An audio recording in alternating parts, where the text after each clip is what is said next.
Hello students, आज हम cost accounting बहुत इम्पोर्टेंट टॉपिक कवर करने वाले हैं, थ्योरी पार्ट्स। सच बताओ। ये आपके एग्ज़ाम के लिए बहुत इम्पोर्टेंट होगी अगर आप ये पढ़ेंगे। इस बार जो थ्योरी आने वाली है वो आपको हमने पहले ही बताया वीडियो में कि वो इस तरह से थ्योरी पूछेगा कि जो आपको पढ़ तो रखे होगे लेकिन समझ में वहाँ आने में बड़ी दिक्कत जाएगी, क्योंकि वो बीच से क्वेश्चन बना के पूछने वाला है। डायरेक्टली कुछ भी थ्योरी में कुछ भी नहीं पूछने वाला है। और थ्योरी लिखते वक्त आप ध्यान ये रखेंगे कि आप बुक की लैंग्वेज अवॉइड करेंगे, आप अपनी लैंग्वेज भी बनाने की कोशिश करेंगे ताकि उसको लगे कि बच्चे ने मेहनत करी है। अगर आप ऐसा कर लोगे तो आपको डेफिनेटली अच्छे नंबर स्कोर कर पाओगे। तो चलिए बिना किसी देरी के हम चालू करते हैं अपनी थ्योरी पार्ट। Let's start. तो देखिए, हम आपको ये नोट्स दे रहे हैं। अगर आपको इस नोट्स को चाहिए, जिनके पास नहीं है, आप मेरे टेलीग्राम चैनल को सब्सक्राइब करके डिस्क्रिप्शन में लिंक दी हुई है, वहाँ से आप ले सकते हैं। इसी से मैं थ्योरी आपको पढ़ाने वाला हूँ। आज हम इम्पोर्टेंट थ्योरी पढ़ेंगे।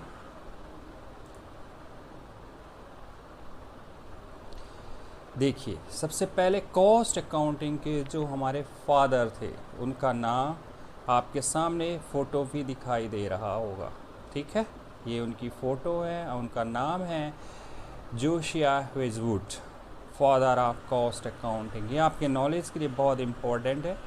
12 जुलाई 1730 टू 3 जनवरी 1795। ओके। कॉस्टिंग, कॉस्ट जब कभी भी चीज़ समझ में आती है, 3 शब्द इंटरचेंजेबली हम यूज़ करते हैं। Costing, cost accounting, cost accountancy. तो आप सबसे इम्पॉर्टेंट चीज़ पहले इन तीनों में अंतर समझिए क्या होता है। कॉस्टिंग क्या होती है? कॉस्टिंग एक टेक्निक है एंड प्रोसेस है असर्टेन करने, क्या असर्टेन करने के लिए? कॉस्ट असर्टेन करने की। It is a technique and process of ascertaining cost. अब इसके अंदर बहुत सारी टेक्निक्स आती हैं।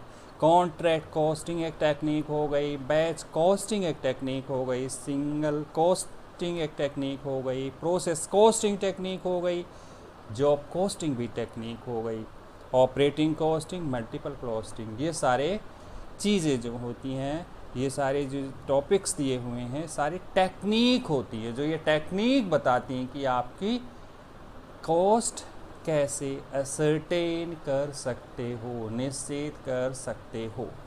समझ में आ गया? ओके, आगे चलें। कॉस्टिंग के बाद हम अगला टॉपिक है कॉस्ट अकाउंटिंग। ये देखिए कई बार पूछा गया है, 2018 में हमने दिख रखा है, ऑनर्स में आया हुआ क्वेश्चन है। कॉस्ट अकाउंटिंग क्या होती है? दिखाई दे रहा होगा। Cost accounting is art and science of, ये आर्ट भी है, साइंस भी है, रिकॉर्ड करने का, क्लासिफाई करने का, समराइज करने का, एनालाइज भी करने का। पहले हम रिकॉर्ड, ये शब्द आपको ऊपर नीचे नहीं लिखने हैं। Cost accounting is art and science of recording, classifying, summarizing and analyzing। समझ में आ रही बात?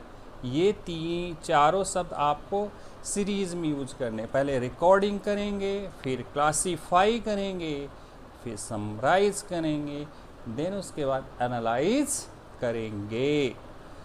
क्यों करेंगे? To help the management to make prudent business decision, ताकि मैनेजमेंट क्या ले सके? बिजनेस डिसीजन ले सके।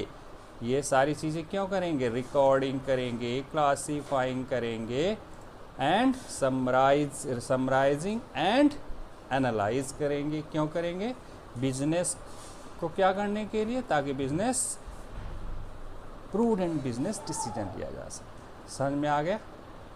ओके। तो हमने आपको 2 चीज़ें पढ़ाई, कॉस्टिंग क्या होती है और कॉस्ट अकाउंटिंग क्या होती है। समझ में आ गया ना आपको? कोई दिक्कत?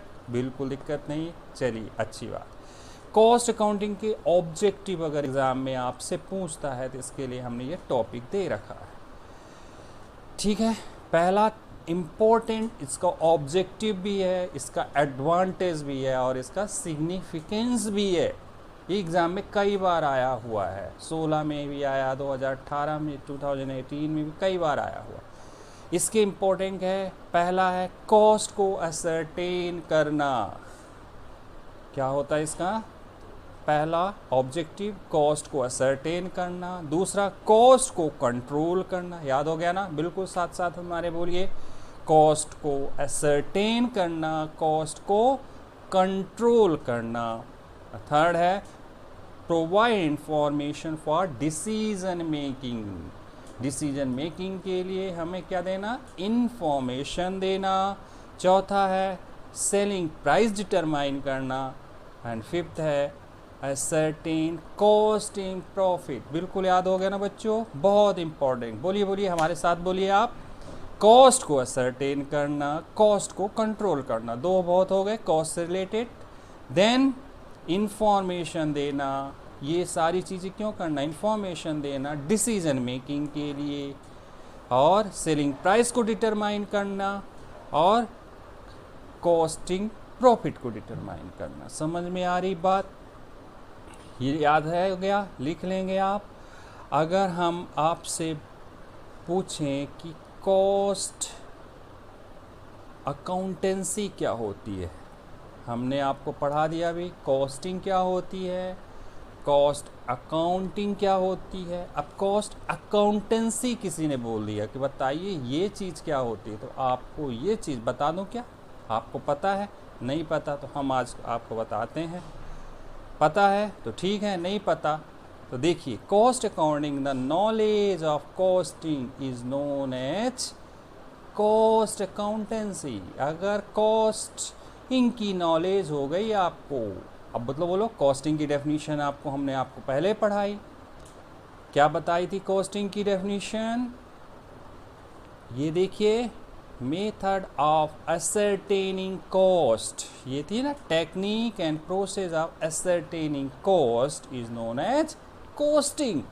और कॉस्टिंग का नॉलेज होना ही कॉस्ट अकाउंटेंसी कहलाती है। कॉस्टिंग का नॉलेज होने को क्या कहते हैं? कॉस्ट अकाउंटेंसी कहलाती है। तीन चीज़ बिल्कुल आपको अच्छे समझ में आ गई।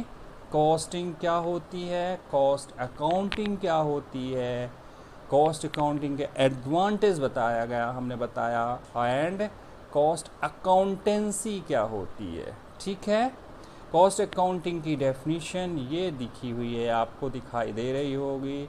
नहीं दिखाई दे रही है तो आप मेरे नोट्स को टेलीग्राम चैनल में से लिंक दी हुई है, वहाँ से ले सकते हैं आप।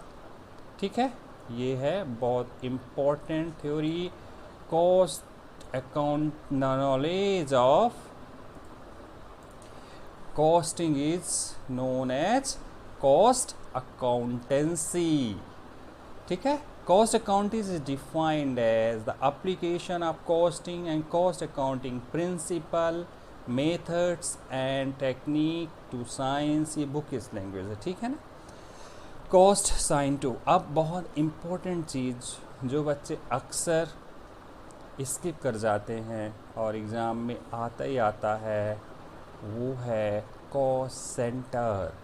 कॉस्ट सेंटर क्या होता है? देखिए, कई बार आया हुआ, अब इसको कैसे भी एग्ज़ाम में वो पूछ सकता है, डायरेक्टली भी इनडायरेक्टली भी, और आपको अपने आप को तैयार रहना है आंसर देने के लिए। तो कॉस्ट सेंटर क्या होता है? कॉस्ट सेंटर जानने के लिए, cost centre is a, book की लैंग्वेज पढ़ लेते हैं पहले फिर बताते हैं। Cost centre is a location, person और item of equipment for which cost may be ascertain and use for the purpose of cost control. ये डेफिनेशन आप एज इट इज़ लिखने की कोशिश करेंगे, क्योंकि आप अपनी लैंग्वेज में बनाएंगे तो हो सकता है आप गलत बनाएं। तो हमने आपको बता दिया कॉस्ट सेंटर क्या होता है, लोकेशन, पर्सन और आइटम ऑफ इक्विपमेंट, तीन चीज़ें बोला है उसने। लोकेशन बोला है, पर्सन बोला है, आइटम ऑफ इक्विपमेंट बोला है। समझ में आ गई बात? जिसके लिए हम कॉस्ट असर्टेन करते हैं और यूज किस पर्पज़ के लिए किया जाता है? कॉस्ट कंट्रोल के लिए। समझ में आ गई बात? 3 चीज़ें आप जरूर लिखेंगे, लोकेशन, पर्सन या आइटम ऑफ इक्विपमेंट, जिसके लिए हम कॉस्ट असर्टेन करते हैं और कॉस्ट कंट्रोल के लिए यूज की जाती है। अब एग्जाम्पल हमने दे दिया है। लोकेशन में क्या आएगा? जैसे बोला लोकेशन के अंदर डिपार्टमेंट्स आते हैं। ओके, लोकेशन में क्या क्या आएगा बच्चों? मैं तो बड़ा कर देता हूँ, आपको दिखाई देगा। ये देखिए, लोकेशन में आएगा डिपार्टमेंट, सेल्स, टेरिटरी। पर्सन में क्या क्या आएगा? पर्सन में कौन आएंगे? जो होंगे इंजीनियर्स आएंगे, सेल्समैन आएंगे, मशीन आएंगे, ऑपरेटर्स आएंगे। इक्विपमेंट्स में कौन आएगा? मशीन्स आएंगी, डिलीवरी वैन आएगा, etc। समझ में आ गई बात? कॉस्ट सेंटर जो होता है कितने तरह का होता है, ठीक है? ये भी बहुत इम्पोर्टेंट है, आपको जब आए एग्जाम में तो लिखना है कॉस्ट सेंटर की डेफिनेशन एंड कॉस्ट सेंटर कितने तरह का होता है। तो क्या होता है? पहला हो गया इम्पर्सनल कॉस्ट सेंटर। इम्पर्सनल, जो पर्सनल ना हो। इसके अंदर क्या आता है? Cost centre which consist of location और आइटम ऑफ इक्विपमेंट, जिसके अंदर इक्विपमेंट आते हैं, लोकेशंस आते हैं। पर्सनल कॉस्ट सेंटर के अंदर पर्सन्स आते हैं या ग्रुप ऑफ पर्सन्स आते हैं, जैसे इंजीनियर्स हो गए, सेल्समैन हो गए। ऑपरेशनल कॉस्ट सेंटर के अंदर क्या आते हैं? वो मशीन्स आती हैं जो बिज़नेस को ऑपरेट कर रही हैं, जैसे कि असेंबली, वेल्डिंग ऑपरेशंस हो गए। अब प्रोसेस कॉस्ट सेंटर के अंदर क्या आता है? अ कॉस्ट सेंटर जहाँ पर कंटिन्यूस सीक्वेंस में कोई ऑपरेशन चल रहा है। ऑपरेशन एक बार चले बंद हो जाए ऐसा नहीं चल रहा है, कंटिन्यूस सीक्वेंस में आपका ऑपरेशन चल रहा है, उसे कहेंगे। समझ में आ गई बात? कोई दिक्कत? चलिए, एक बहुत इम्पोर्टेंट टॉपिक कवर कर लेते हैं जो आप लोग नहीं छोड़ के जाएंगे एग्ज़ाम में, अक्सर आता ही आता है। Difference between cost accounting and financial accounting पढ़ेंगे आप लोग, ठीक है? ये दिया हुआ है। फाइनेंशियल अकाउंटिंग, कॉस्ट अकाउंटिंग में जो डिफरेंस है वो हम पढ़ेंगे। और देखिए, सबसे पहला अंतर जो दिया है ऑब्जेक्टिव का दिया है। किसका दिया है? ऑब्जेक्टिव। तो ऑब्जेक्टिव क्या होता है? फाइनेंशियल अकाउंट का अंतर ऑब्जेक्टिव क्या होता है? प्रॉफिटेबिलिटी असर्टेन करना और फाइनेंशियल पोजीशन बताना। लेकिन कॉस्ट अकाउंटिंग का ऑब्जेक्ट क्या होता है? कॉस्ट असर्टेन करना, कॉस्ट को कंट्रोल करना और इंफॉर्मेशन देना डिसीजन मेकिंग के लिए। दूसरा किस उद्देश्य से बताया गया है? Analysing of its profit. ये ओवरऑल प्रॉफिट्स लॉस को एनालाइज करता है। फाइनेंशियल अकाउंट जो है ओवरऑल प्रॉफिट्स या लॉस को असर्टेन करता है, जबकि cost accounting detail cost and profit of each product का डिटरमाइन करता है। वो ओवरऑल प्रॉफिट डिटरमाइन करता है, ये हर प्रोडक्ट की कॉस्ट और प्रॉफिट को डिटरमाइन करता है। प्रोडक्ट की कॉस्ट, प्रोसेस की कॉस्ट, जॉब की कॉस्ट, कॉन्ट्रैक्ट की कॉस्ट असर्टेन करता है। समझ में आ गया बच्चों? दो अंतर बिल्कुल क्लियर है। Objective analysis. इम्पोर्टेंस क्या है?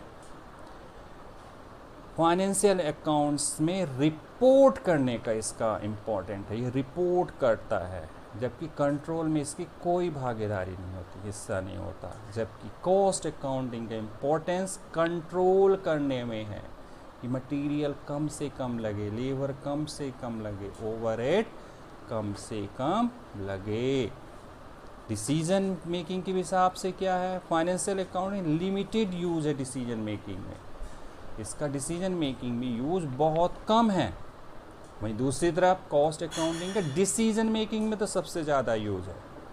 रिलेशन इन टाइम, इसका जो टाइम के साथ रिलेशन होता है हिस्टोरिकल होता है। हिस्टोरिकल मतलब समझे, जो कॉस्ट ऑलरेडी इनकर्ड हो गई उस पर ये ध्यान दिया जाता है। जबकि कॉस्ट अकाउंटिंग जो होता है वो फोकस किस पे करता है, प्रेजेंट एंड फ्यूचर कॉस्ट पे डिटरमाइन करता है। Nature of transactions, financial accounts mainly record transaction with outsider.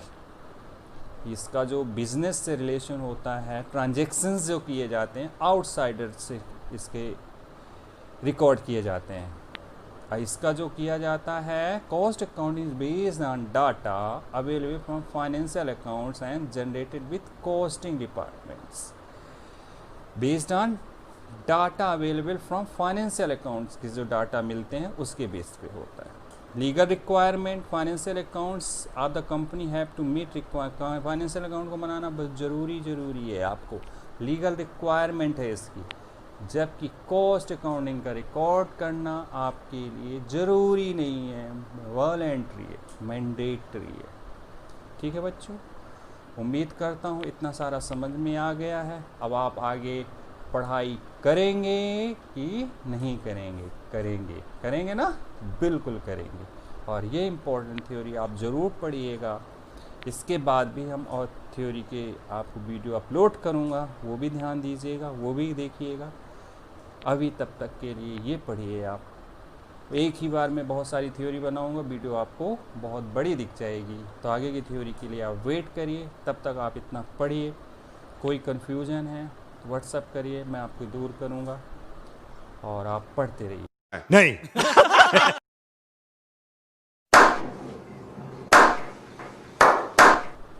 Till then bye bye. उम्मीद करता हूँ आप सब अच्छे से हो। Bye bye.